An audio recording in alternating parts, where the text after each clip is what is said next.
በ2050 ኢትዮጵያ ምን ልትመስል እንደምትችል አስባችሁት ታውቃላችሁ? ችግር የለውም። ዛሬ ኤአይን በመጠቀም እውን እናደርገዋለን እና በጣም ትገረሙበታላችሁ። እንኳን ወደ ያባበዱ ኤአይ ኤክስፐሪመንቶችና የወደፊት ግምቶች ወደሚደረጉበት ቻናል ማይክ ማይንድ በሰላም መጣችሁ። በዚህ ቪዲዮ ኢትዮጵያ በኤአይ መነጽር በ2050 ምን ትመስላለች የሚለውን እናያለን። ከተሞች፣ ባህል፣ ስራ፣ አካባቢ፣ በአጠቃላይ ህይወት በኢትዮጵያ ከ32 ዓመታት በኋላ ምን ይመስላል የሚለውን አብረን እንቃኝ።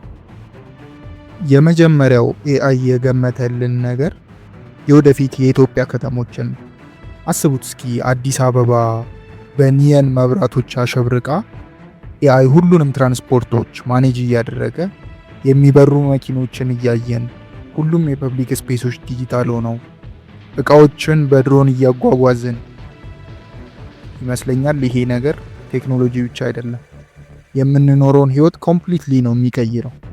ኤአይ ሌላው የገመተልን ነገር የኢትዮጵያን ኢኮኖሚ ነው እና ኤአይ እንዳለን ከሆነ የስራውን ዓለም እንዳለ በኤአይ ራን እንደሚደረግና ቴክኖሎጂ በኢትዮጵያ የእድገት አስተዋጽኦ ላይ በጣም ከፍተኛ ድርሻ እንደሚኖረው ምናልባትም የቴክኖሎጂ ኢኖቬሽን ሀብ እንደሚኖር ነው ፕሪዲክት ያደረገልን። ይሄ ደግሞ መቼም አግሪካልቸር ላይ ከነበረ ማርኬት በአንዴ ወደ ቴክኖሎጂ እንደዚህ ይቀየራል ማለት በ32 ዓመት ውስጥ የሚከብድ ቢሆንም ነገር ግን ኤአይ እንደዚህ ነው የገመተልን።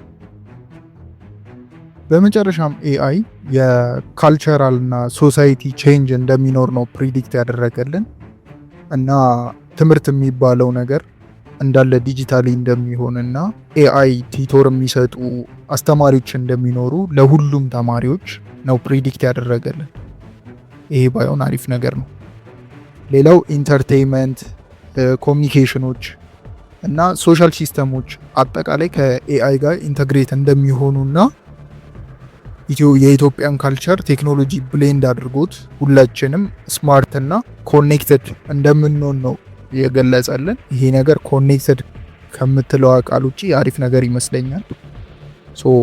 ካልቸር እና ሶሳይቲ የሚለውን ነገር እንደዚህ ነው ፕሪዲክት ያደረገልን።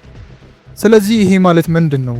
ለኢትዮጵያ ሶሳይቲን ሪሼፕ ያደርጋል፣ ስራዎችን ሪሼፕ ያደርጋል፣ ኢንቫይሮንመንቱን ሪሼፕ ያደርጋል፣ ካልቸሩን ሪሼፕ ያደርጋል። ይህም ደግሞ የሚሆነው ከምናስበው ነገር በላይ ነው። አንዳንድ ፕሪዲክሽኖች ደግሞ ከምናስበው በላይ ሊሆኑም ይችላሉ።